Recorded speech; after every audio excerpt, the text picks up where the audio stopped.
Hello and welcome to Denise Carter and Denise Carter's Enterprises, hanging out at 99.3 FM. Super excited about to go on a live interview with Angel Blue. I am super grateful. And, it's where radio meets impact, laughter, and levity. That's what we're doing here. We are bringing it to you all the way live.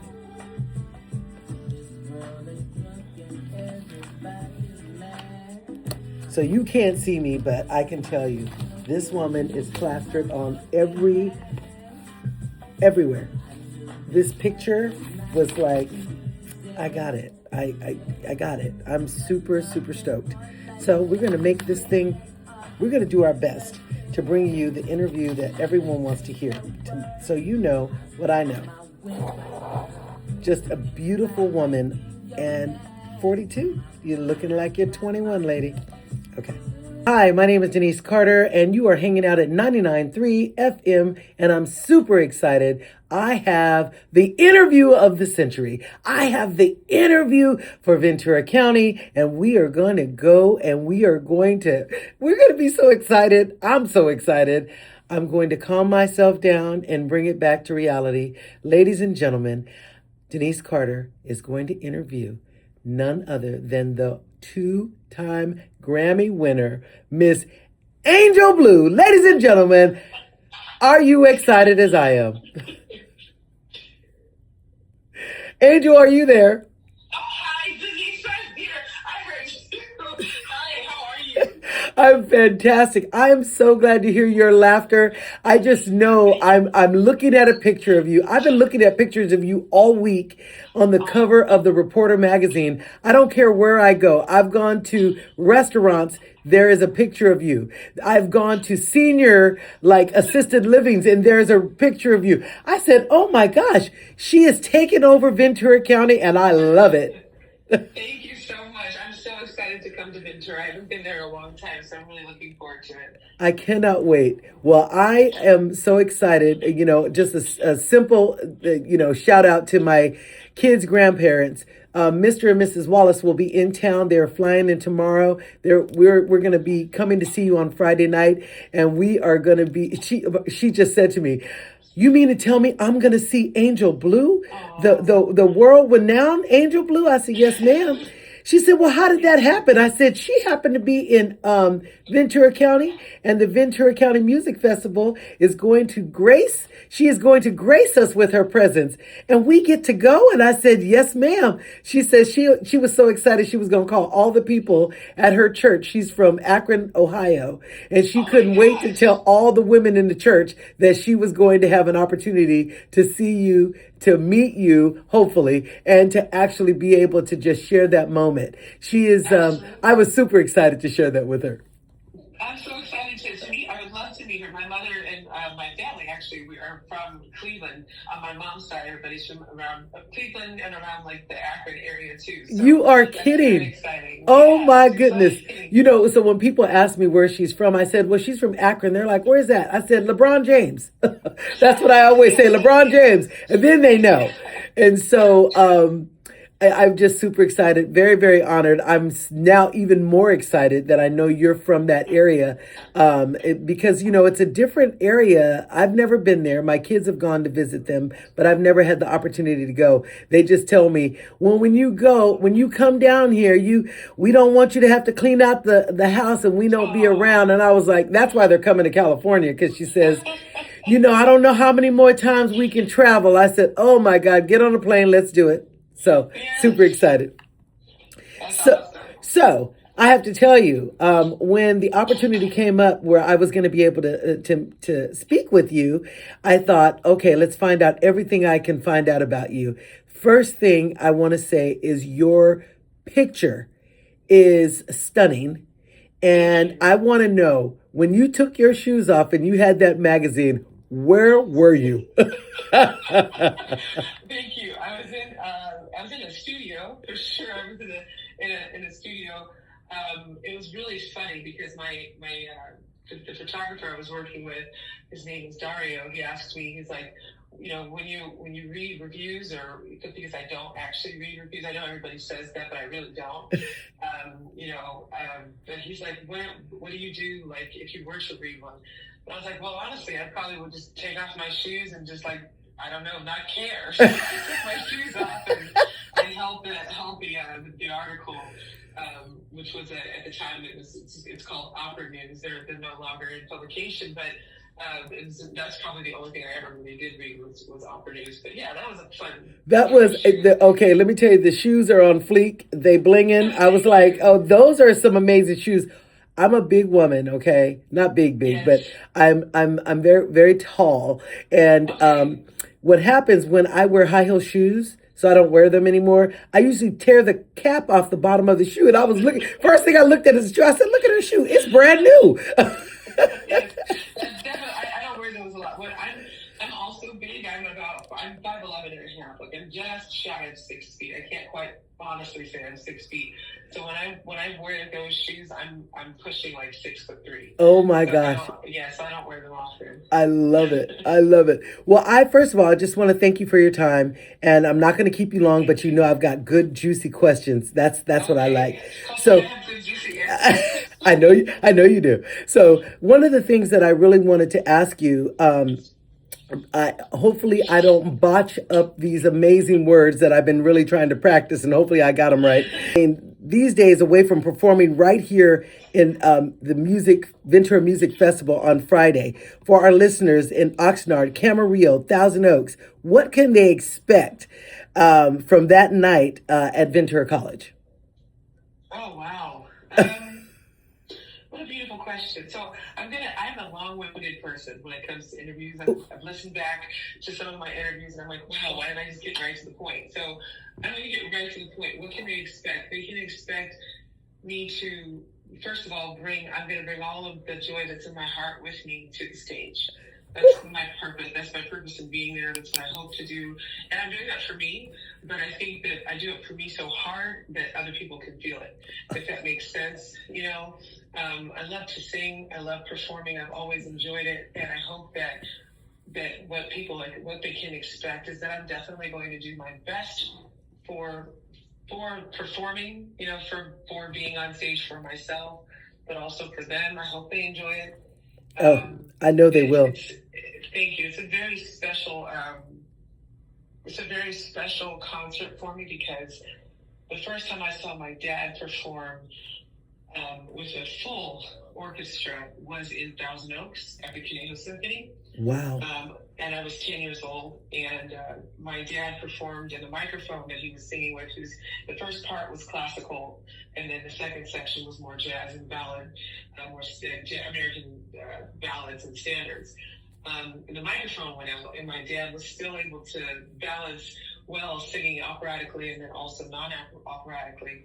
But I have that memory in my heart, so it's very special to come back to this region for me to sing. And he's been passed away now almost 20 years. So wow. For me, it's incredibly special. So I'm bringing that joy that I saw my dad bring to the stage, and I hope that people feel that.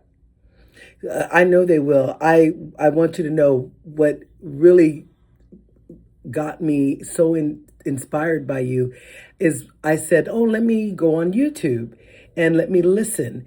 And the first song was a gospel song. And I said, wow, because I didn't know. And what you sang, I just knew, let me Google you or, go to YouTube. And then the second song, I was like, is this Whitney Houston? Like, your voice took me on, it gave me chills all through my body. And I was driving down the street and I literally got teared up because I said, what you're going to bring to our county is going to inspire so many people on so many different levels, whether it's opera, whether it's gospel, just your whole genre. I felt it through every song. And I just want to thank you for that, because that moment, that day when I listened, I had a 40-minute drive, and it was the most incredible drive emotionally connecting with your music. Thank you. You're welcome. When you think about what you've done, I understand when you first saw opera, your first opera, you were 4 years old, a concert version of Turandot in Cleveland, and you told your Yes. dad you wanted to be the woman in the light. What does it feel like now, actually being her? It's funny. It's wonderful and daunting and exciting and scary and it brings me a lot of joy. It also brings me a lot of stress. I'm being honest. It's honest, a very honest answer. I It's love it. amazing and it's hard and I wouldn't change it at all. I, I I wouldn't change it. I love knowing that. You know, it says here in the research that I've done that your dad gave you your first voice lesson at 6. Yes. What's the one thing he taught you that still shows up in your singing today? He told me that if something doesn't feel right, then it's not going to sound good.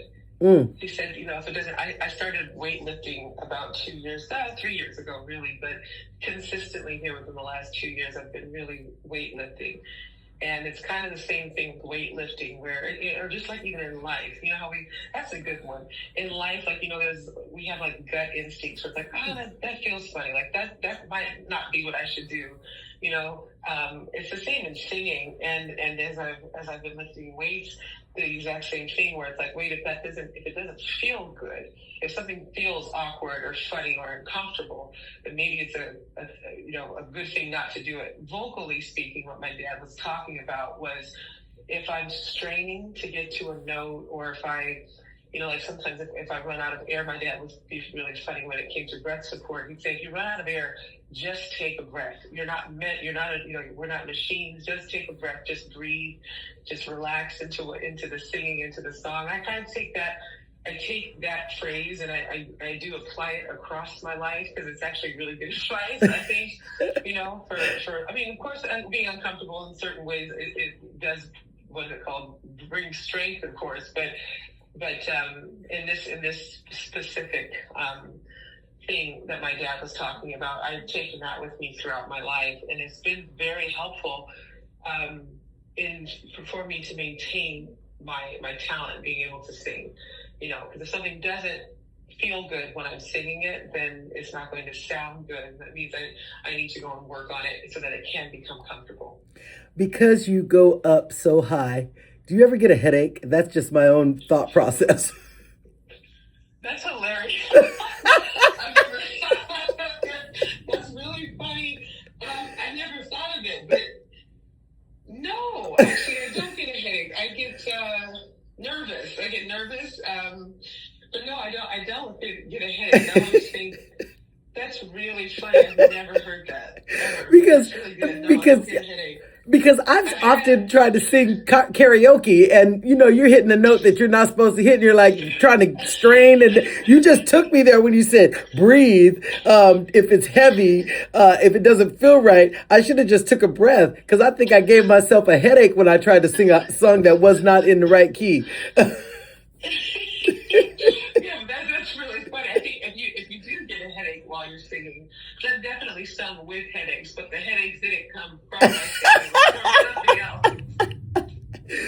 Okay, so you commuted over 2 hours each way to LA High School for the arts as a kid.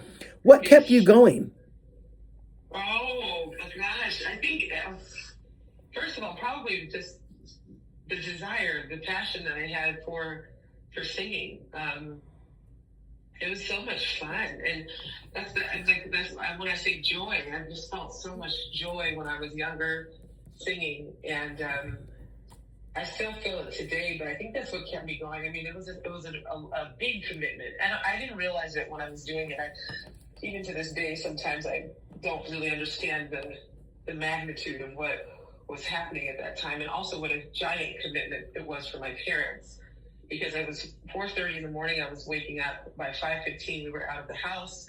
By 6:15, I was at the train, and the train left at like 6:45, and I arrived at school by 7:35, 7:40, and then school started at 8. Wow. And I think I just loved I loved opera. I loved singing and I performing, and also it was really like electric. being around, electrifying to be around other young people who had the same excitement for the arts that I did.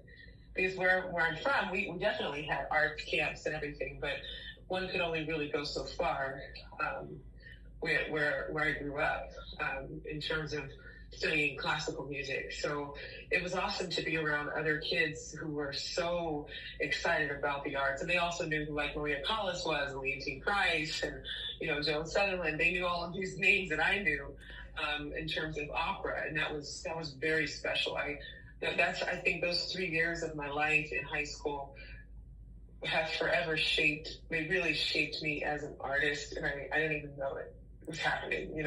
That's awesome. Wow, that's amazing. I really thank my high school for that. That's amazing. Do you ever go back to the high school and visit any of the arts? Like for instance, if there was a show, would you like surprisingly show up to the school and just watch some of the students? Oh, I absolutely would. I live far and I'm always traveling. The school is in Los Angeles. I live in New Jersey, and I travel I travel pretty much probably half of the year. And most of the traveling that I do is overseas. But definitely, for sure this is something actually, as you say it, I'm like, yes, I was there last year, 2025. I invited the gospel choir to be on my concert that I had at the opera, and that was very special because I didn't know it, but that would be the last time that I saw my gospel teacher, Pat Bass, and she passed away later that year, last year.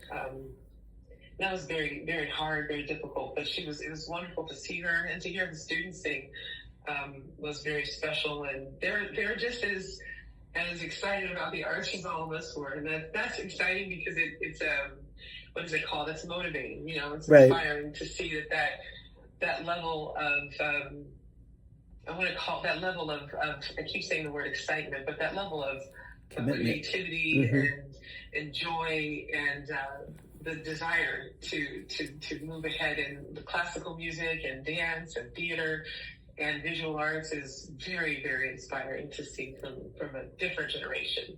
That's beautiful. You're listening to an interview with Angel Blue, who will be performing at Ventura Music Festival this Friday, July 24th at Ventura College Performing Arts. Tickets are still available. She will be accompanied with her pianist, Brian Wagorn. I'm super excited to continue this interview, but I wanted to make sure I gave a plug because I wrote myself a note. Don't forget to tell people you can still get tickets. Next question. I told my daughter I was not going to say I was going to keep going. I have failed, Cynthia. I have failed, Tika. I'm going to do my best. You funded your training partly through pageants. You were Miss Apple Valley, Miss Hollywood runner-up. I was Miss Hollywood. Oh, you were Miss Hollywood. Okay. I was Miss Hollywood. Were you Miss California? I was not Miss California. I was not Miss Nevada. I was first runner-up in both states. Oh, look at you. So first runner-up, when you started doing these pageants, I assume because of your height, you probably got everybody's attention and your beauty. Thank you. Definitely got attention for my height. Yes, thank you. What did that world teach you that the conservatory couldn't? Truly, that comparison is a thief of joy. I'm a tall black woman. I'm dark, and I'm, like I said, just under 6 feet. I might as well say 6 feet. I put on shoes, and I'm 6 feet. I always use this, and it's not an analogy, it's what happened. In the lineup, the year that I competed in Miss California for 4 years, and then I competed in Miss Nevada for 1 year. And one of the years that I was competing in Miss California, in the lineup, I was the woman who went before me was 5'3", and the woman who went after me was like 5'4". And they were both just super, super sweet and super petite. And then, I was in the middle of it. It's like when you order like a sandwich and there's like a really long piece of lettuce. And it's like, where did that, or like a long piece of bacon? It's like, where did that come from? Like that is sandwich. I don't know if that makes sense. Yes. Goes too.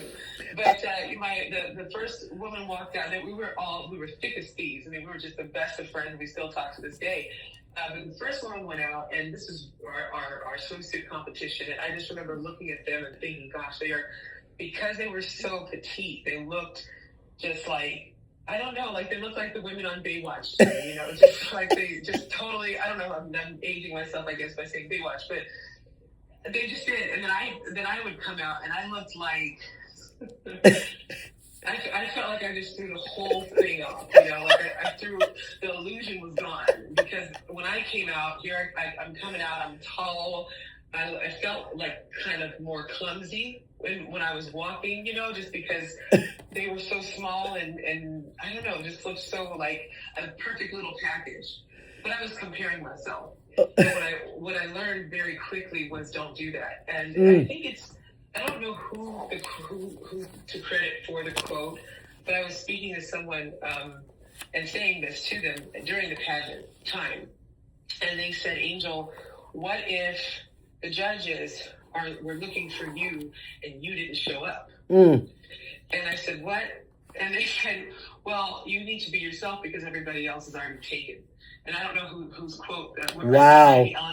That might be Eleanor Roosevelt. I'm not sure, but I don't know. Please don't quote me on that. But I thought about those two things. I was like, wow, that's interesting. Maybe, the judges could very well be looking for me, tall, angel, opera singing UCLA student who is taller than all the girls in the pageant.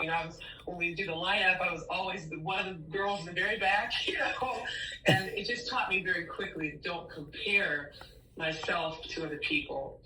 And it's hard to do. I'm in the entertainment industry. Of course, we do that in the entertainment industry. We do that in life with people, yep. That's just what we do. But it's very important to really be strong in oneself and say, this is my journey, this is my path, this is how things have gone for me. Of course, there will be things that I'll be able to speak with other people as we've had sort of similarities in our journeys, but their journey is theirs and mine is mine, and to that, because of that, that's what makes us unique. That's what makes me Angel Blue. There's not another Angel Joy Blue on the planet. It's only me, and that's special. And I realized that from competing all those years ago and then going through opera and all of it. It's a special gift from God, and I'm thankful for that. That's beautiful. Angel, to be honest, which crown sits heavier, the pageant sash or walking under the lights at the Met? Oh, dear. Oh, definitely the Met. Oh, yeah. Because, what I thought about, I was like, now I wonder how many seats is in the Met. Like 4,000. 4,000. Wow. Yes. And I'm sure you don't really think about how many people are watching you. You're more focused on what you're there to do, is to give them the experience that they probably have never experienced. Yes, hopefully. Well, I heard an artist say recently that I'm not responsible for the audience's experience. I literally just heard this last month. Wow. And I had never thought of that before, because what he was saying was, he said, because the pressure is too great. And he said there will always be something. He said, if I go out on stage for someone else, then I'm responsible for what they take away from the experience. And he said, that's why when I go on stage, I go on stage for me. And I hope that what they experience is what I'm experiencing, which is joy. That's why I started the interview that way, because since he said that, I've really thought about that idea of performing. That's incredible. Yes. I perform. I do stand-up comedy. I've done some, little acting here. I MC a lot. And I have never, ever thought about it like that. So thank you so much for sharing that. I will go into this comedy show that I'm doing on Saturday, and I will remind myself that I am not responsible for your experience. No. I'm going to be responsible for my experience. Yeah. because you're right. The pressure is heavy. I mean, honestly, when I looked at you and I saw you all over these different platforms, and I was listening to you, and I said, "You've got that." The pressure is great. Like I had no idea, and my husband was saying something about shameless plug. Wills Carter. He said, "Do you know she performed for the anniversary of America, 250 years at the Capitol?" I said, "No, I didn't." So then I went to that, and I was just saying the pressure of all those things, and how you still bring yourself joy and not let any of that bring you down. How do you do that? Hmm. Like it's just I'm just going over here. Yeah, no, I mean, honest answer, I think because it's not about me. Mm. It's not about, I mean, I'm there, I'm a part of it, I'm a vessel, but it's not about me. I Wow. get to be a part of it. I get to be a part of the history of, that, and I have to say, singing for the 250th anniversary of the country was probably, I mean, I think, gosh, if there's the most meaningful thing I've ever done. The most meaningful thing, like truly, that, and yes, it was a great pressure. I was actually going to sing the high C at the end, and I couldn't get it out. I mean, people were talking about having a headache. Yeah. From trying to figure out, like, I was so nervous that I had to, I just thought I could feel, and it was one song, and I knew that everyone was going to be happy and all of it, but there was a great pressure on that evening in particular, just because of what it represents, of course. But I don't know. I suppose I go from one job to the next, to the next, to the next, and I think I believe that I'm able to handle the pressure at this point, definitely because of my faith, but also because I do know that I'm a very small part of what's happening. That's beautiful. That's what I think. No, that I think you're spot on. I think that when you think about it, so when you said I wasn't sure if I was going to hit that high C, how do you know you couldn't get it? Like, was it your breath, your air coming in? Like, I want to know, how did you know you weren't going to be able to hit that high C? I mean, it sounded horrible in rehearsal. So oh, I was like, got it. Let's take that out. It was at both times in rehearsal. There was only one rehearsal when I sang it, and it sounded really it sounded how I wanted it to. But I just knew that it was also, my gosh, nobody's gonna probably even mention this. It was horrifically hot. Oh, I bet. It was like 90. I want to say it was 90 degrees. With 80 degrees or 70 degrees, something like that, humidity. It was so hot that we were taking breaks in between our rehearsals so that the musicians and instrumentalists could stand up and walk out and be in the air conditioning.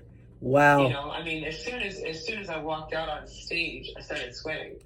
And wasn't nerves, it's heat. No, I believe me. I'm like, and how do you perform? How do you get to your performance and because I'm assuming they put makeup on you and you're like, okay, I'm going to start dripping here with sweat. Yeah, so they put makeup on me until the last moment I walk on stage because of that. So good job. Yes, I wear foundation, Black woman, right? And I know what happens if I have a white napkin. I've got face makeup everywhere, and I'm like patting, trying not to get it all over my shirt. You've sung everything from Gershwin's Beast to Burl's Lulu and Puccini's Mimi. How do you keep your voice and yourself intact across that full range? I think it's because the characters. I treat all of the characters like they're, as though I like to think of them as my friends. Some of them, I think of the characters as people who, most of the time, I'm definitely trying not to judge them. I do my best not to judge the characters I play because I always feel like if I was in their situation, I don't know that I would do a different thing. I don't know, I would choose differently or do exactly what they do. But most of it, I believe, is just that I really try to honor who they are and the decisions they choose to make. Yes. I think for me, that's the only way to really, and of course it's opera, so it does have a lot to do with the vocal, my vocal ability as well. But I think that the singing can't happen if the character isn't there for me. You know, otherwise I'm just sort of phoning in a performance and making stuff up as I go. You know, and I think the audience, not that, I think the audience can feel. You know, for sure. I mean, I think the audience is a lot smarter than we give them credit for sometimes, especially as an audience member. That's what I want to believe too. But I just try to make every character as honest as possible from my perspective of becoming them. Wow, that's beautiful. We're listening to Miss Angel Blue, who will be performing this Friday, July 24th at Ventura Music Festival at Ventura College Performing Arts. I just want to make sure that you know you can go to Ventura Music Festival and you can get tickets because there's still a few available and you don't want to miss this. She's going to be in our backyard in Ventura County. And if you ever wanted to see someone perform, this is the person you want to see, Miss Angel Blue. And I'm super stoked to sit and have a few words with her. Next question. You made history as La Scala's first Black Violetta. What did that moment mean to you once you had time to sit with it? That's so funny. That was 7 years ago. And I don't know that I have sat with it, honestly. Really? Yeah. Why did you give me chills the way you answered that? I don't know. I haven't processed it yet. Really? No, I don't know when I will. Wow. But I know it's not quite. It's, remember when we had AOL and Instant Messenger and we turned on the computer and it would go, the internet used to go like,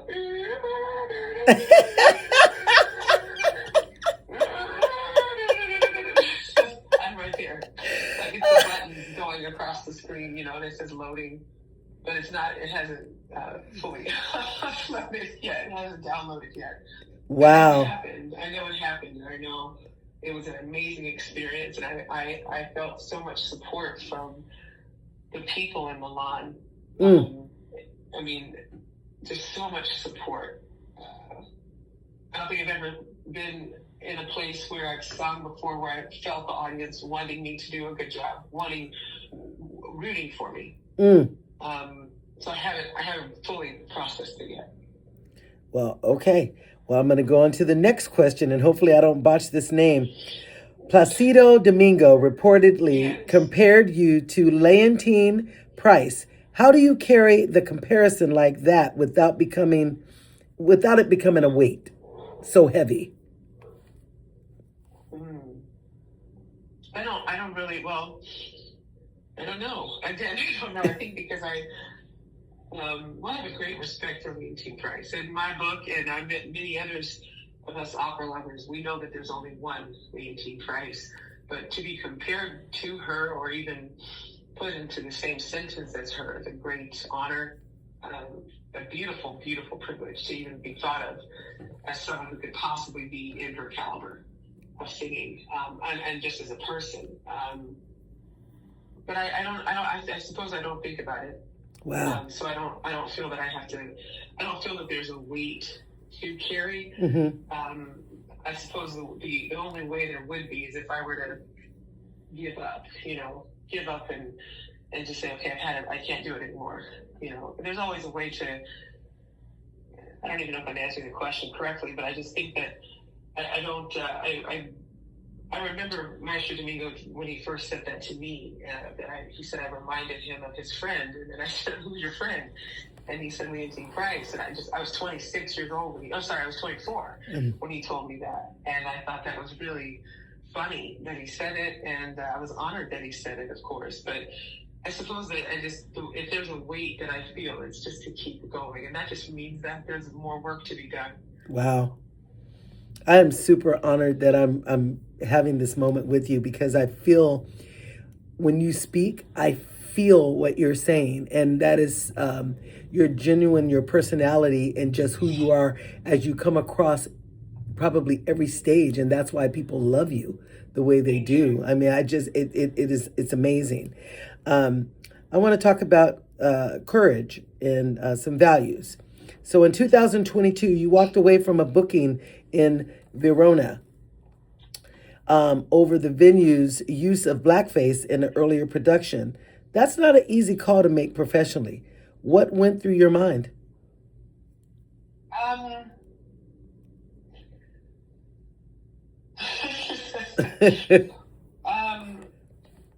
My responsibility. And just what's in my heart. I love people. I really do. People also drive me nuts. And I'm sure I drive plenty of people nuts myself, especially my husband. But I also know that, we just celebrated 10 years of marriage. Oh, congratulations. Thank you so much. It's been a blessing. It's been wonderful. It's all the things that I said about singing, I'll say that about marriage. It's been wonderful, and it's been hard, and it's all of that. But I brought that up because I love people. I care for people, and I believe that God has put that sentiment in my heart.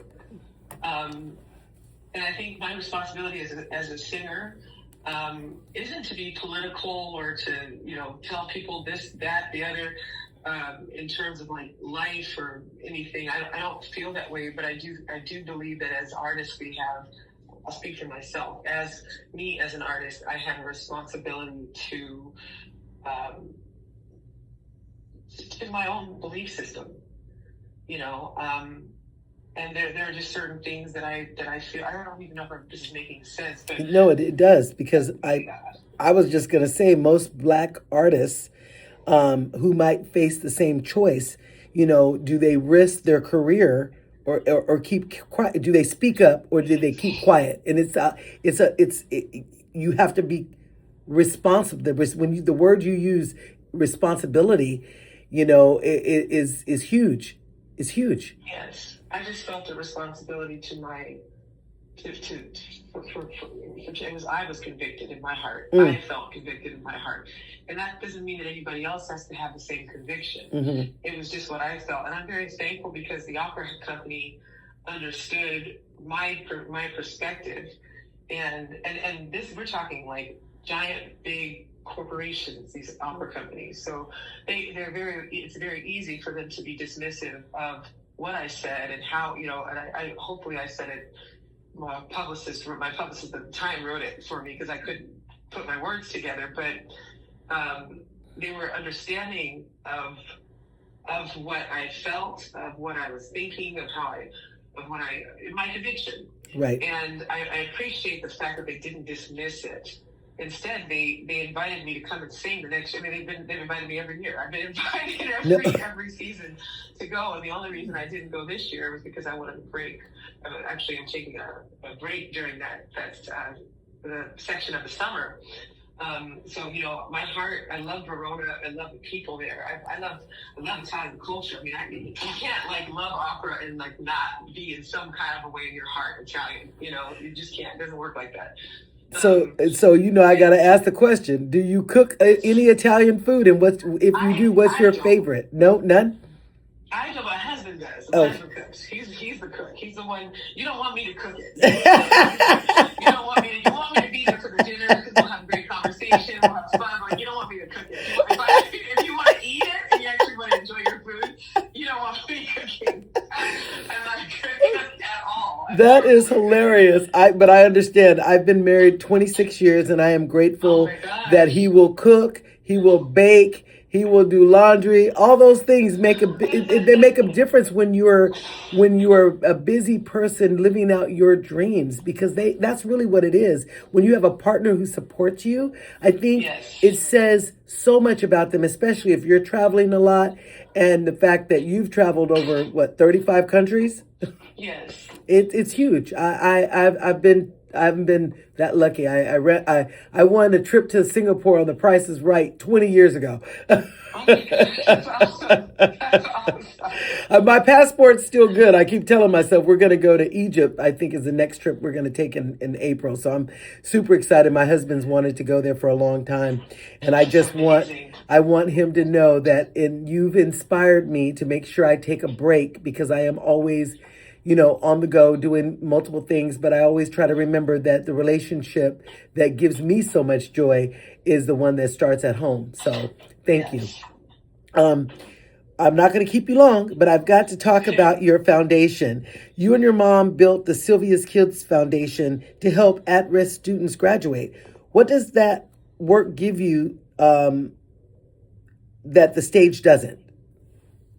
Yes, well, it's giving back, and we changed it. We were a 501c3, and then we just decided to start just doing it on our own, and just helping the students that my mom worked with to continue on as they graduated. So we still keep in touch with all of them, and just making sure that they're okay. I learned from my mom and my dad, who they had a beautiful ministry. When I was growing up, I saw them love everybody. I saw them care for everybody, and just, I don't know how they did it, but they really treated others the way that they wanted to be treated. The golden rule was like just everything, and they were so beautiful with how they were with people and patient. And so I suppose that, and I saw them do this also with the youth at our church, and my dad would minister in prisons, and also I think they're called, gosh, what are they called? But juvenile detention centers, juvenile detention centers and stuff. So I saw them just do a lot of outreach. And what Sylvia's Kids has meant to me is just what it gives me that the stage doesn't is it's more of a hands-on where I get to be with people and encourage them one-on-one. I get to know them, they get to know me, and I also get to see them do things that they thought they never could. And that's very special. It's very important to when people start to realize their dreams, and know that they're the things that they desire, the goals they have for themselves, when they start to see those things come to fruition and the fruits of their labor actually happen. It's amazing. That's beautiful. And it's inspiring to me. It helps me to keep going too. But I love to see people succeed. I like to see people do well, and it's awesome to see young people rise up and become strong and courageous and inspiring and determined and disciplined, and to see them, forge ahead, because they're when, as we all grow up and get older, we're going to need them. And so we hopefully are mentoring, building, strengthening the next generation to be awesome. And I don't say that from a selfish perspective, because I want the best for them, but ultimately we do well, they do well, they do well, we do well. Wow. If your dad could see you now, standing in the light, like you told him when you were 4 years old, what do you think he would say? He said, "Good job, Angel." And then he'd go, "Angel, Rangel's fixed Angel."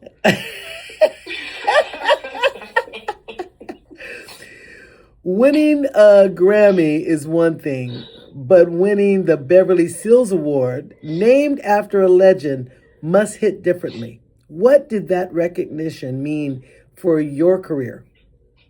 Oh, it was everything. It was so awesome. It was so awesome. It was really unexpected. I had no idea. I knew about the Beverly Sills Award, but I didn't know how one received the Beverly Sills Award. And when I got the call that I had won, wow! I didn't know what to do with myself. I was thrilled. I was thrilled. She's one of my favorite opera singers, and one of the great American opera singers. I think one of the opera singers who's responsible for making opera more popular. So it was a huge honor. Huge honor. It still is. It always will be. That's beautiful. There I go. I said and I wasn't going to say it. Okay. You're listening to Angel Blue, who will be performing this Friday, July 24th, at the Ventura Music Festival at Ventura College Performing Arts. It's a lot of Ventura. At 7 p.m. this Friday. I'm super excited to sit down with her and discuss a little bit more about her, and just I see why the world is just in love with you. You're just so real, and you're just so humble, and you're just caring. You could hear that just in the conversation we've had. I've got a couple more questions, and I'm gonna let you go back to your wonderful life. And if Beyonce called you tomorrow and said, "Teach me one thing about opera," what's the one thing you tell her? I would tell her to keep doing what she's doing. She can already sing it if she wants to. Yeah, she can already. She sings like high C sharps and stuff. She doesn't need my help. Okay, what's one opera word that regular folks would always butcher trying to sound fancy? You got to give me one. Ooh, one opera word that regular folks. Okay. That's hilarious. That's a great question. I actually don't know. Oh, it's because I was sitting here trying to figure out these words, and I was like, "Oh my goodness, I don't know if I can say." And then I kept asking Chat GPT, "Please pronounce this word properly so that I get it." And honestly, that's a great question. I don't know. I can't. You know what? Can I be honest with you though? Yeah. There are those of us in the opera world. You said turando correctly, right? That's the right way to say it. People have said turandot, people have said turando, people have said turando, I mean, so like, to me, I feel like all words are problematic for all people everywhere.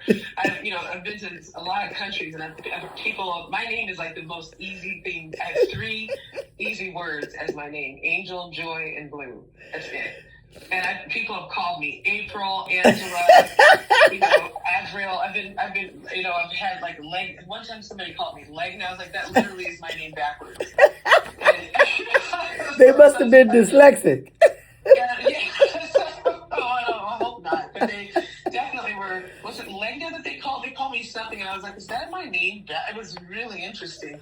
I mean, so I think words are difficult, period. And I'm always mispronouncing things in English. So I can't think of. I would think maybe the only thing I would say is that if somebody wanted to know something, that I would say that like it would probably be the word aria. Nobody is going to pronounce it wrong, but it just means song. It's like a song. It's just like a song. Wow. But yeah, I can't think of a word that most people pronounce incorrectly. So the season for opera begins when? It's not the school year, so it Okay. starts in September, and then we usually end May, June. Yeah. Now, are you going to begin your season this year in Houston? I do, yes. Okay. I wrote that down, and I thought, okay, I got to make sure I know what I'm talking about. So then you head to Paris and then back to the Met. So what's it like carrying a role like you've sung before into a brand new production versus stepping into fresh territory? Because that's like, Houston, Paris, and and I'm thinking that's huge. Yeah, going to Houston I'm doing this opera called Susanna, and that's exciting because I've never done the opera before. The opera is written by a composer called Carlisle Floyd, and it's his 100th anniversary. He was an amazing American composer, and I mean this opera is I'm looking forward to it because it is so. Number one, it's in English, and it's in Appalachian English. So I think it's based in New Hope Valley, Tennessee. And it's a challenge because it's hard to sing the way it's written is very difficult. But I'm looking forward to it because it's new, and the character I think is someone who is she's a lot like me. Her upbringing is a lot like my mom's though, which I find really fascinating. So I'm looking forward to like the newness of that. Then going to Paris to do Aida, going back to the Met to do Aida. I've already done the production at the Met, and then going to the one in Paris is going to be equally as fun. It's just musically, it's not that there aren't any challenges, because there are. It's just I've sung it before, so it's not new, and it's not going to be the jitters that I'll probably feel in Susanna. I imagine I won't feel them as much in Aida. If that makes sense. Yes, I get it. So when you get those jitters, what do you just swallow them and like go away? No, they like to stay. They do. They like to stay, and sometimes they stay longer than I want them to. But a little bit of nerves is a good thing, because it means we care about what we're doing, and But I don't know. Sometimes the jitters come and they fuel the performances for me, and they can make a romantic scene really intense and very romantic, but they can also completely take me personally to a place where I'm able to bring out different emotions and feelings that I normally wouldn't if I didn't have those jitters. I love it. Yeah. What's the difference about performing at an opera house audience versus a broader stage, like when you sang at proms? Yeah, I think it's just probably the amplification. I'm getting used to singing being amplified. Got it. It's very interesting. I'm not used to that, having a microphone and all of that anymore. When I was singing in church, I was really used to it. But the space, the proms at Royal Albert Hall is so huge, and the feedback also that one gets from the monitors and from the hall itself is wildly different than what I experience on an opera stage like the Met. So do you feel like, how when you go different places and you get recognized, do you feel like a celebrity? Do you feel like a celebrity, or do you feel, how do you feel? I'm just Angel. I love it. Because I love it. The reason why I asked that, because I feel like you are just normal, if that makes sense, just based on the conversation. And I think that it makes a huge difference, because some people, you can't talk to them, and being able to have this conversation with you, I am super grateful. You are listening to Angel Blue, who will be performing this Friday, July 24th at Ventura College's Performing Arts. It is part of Ventura Music Festival. You can get tickets still today at venturamusicfestival.com. And let me tell you, I already got my tickets. We sitting right up front. I'm super grateful. Can't wait. I'm going to be feeling, and probably I'm going to have some tissue because I know I'm going to cry, because I felt your songs, and that's how I felt. And it's like a good cleansing. If you ever needed a good cleanse, I'm not talking about green juice, people. I'm talking about some good soul cleansing. Go see Miss Angel Blue. Excuse me. I have one more thing I want to, well, it's going to go into two parts. Then I'm going to let you go. What's a piece of advice that you can give a young singer from Ventura County, typically from Oxnard, because that's where I am, anywhere, who is chasing a similar dream? Like, what piece of advice would you tell them?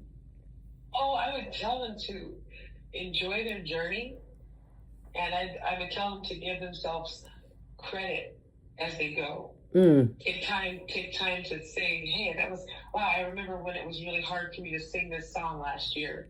Here I am a year later, and I can get through this whole aria. I can get through the whole opera now. I can get, that to really take inventory of the good things that you're doing, and to take inventory of the things that need work as well. Wow. And to really hone in on your skills, be excited about it, and not every piece of advice is good advice. That's huge. Not everybody is. A lot of us. I think I'm just speaking very specifically to classical music, and even more specific to people who are studying opera.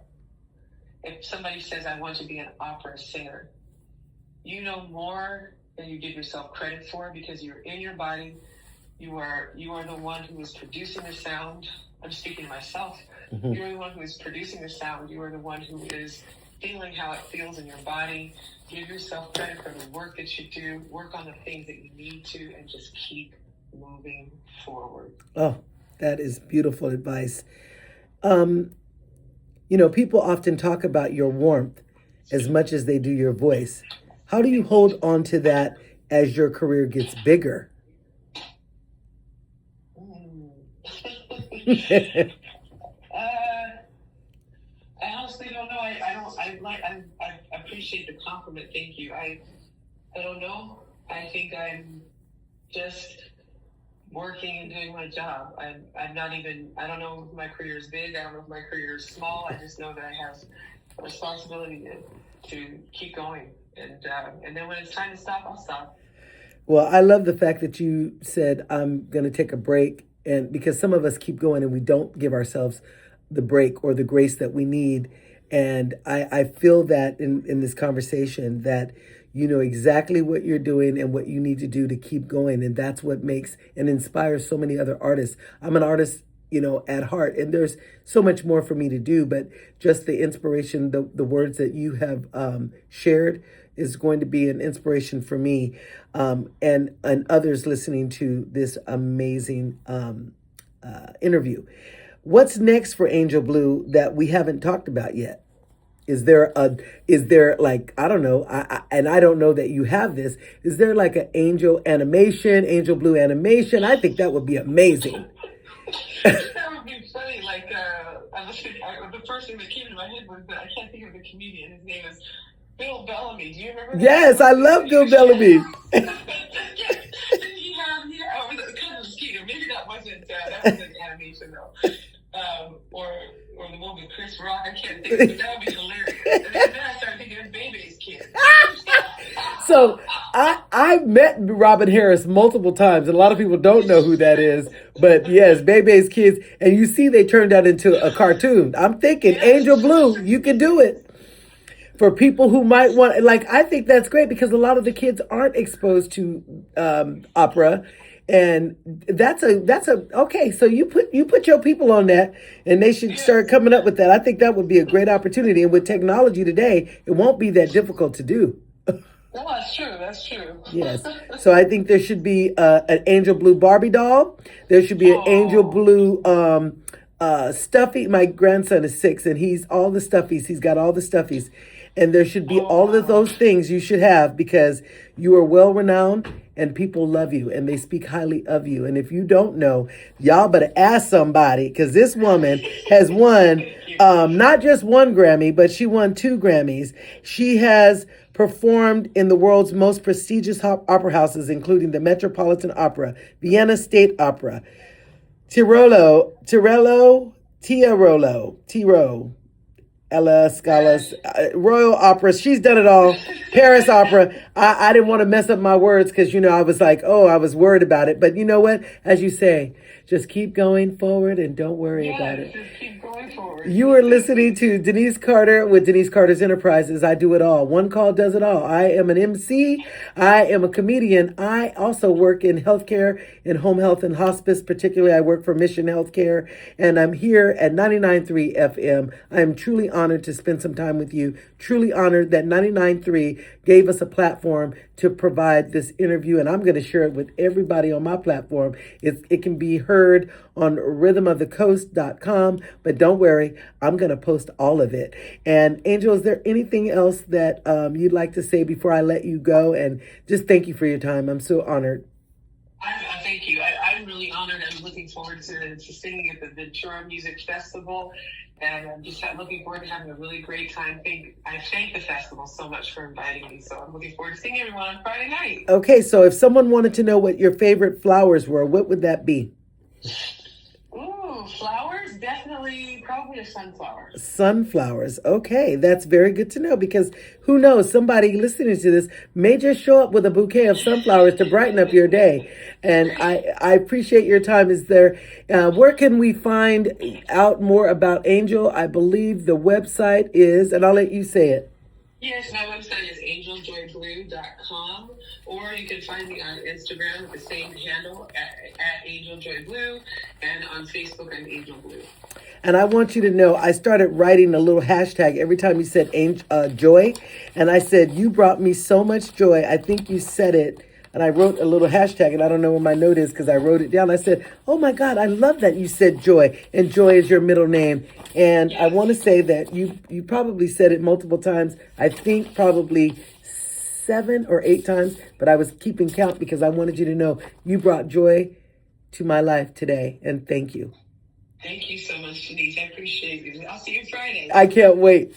Have a great day. Looking forward to it. Thank You you. too. Bye-bye.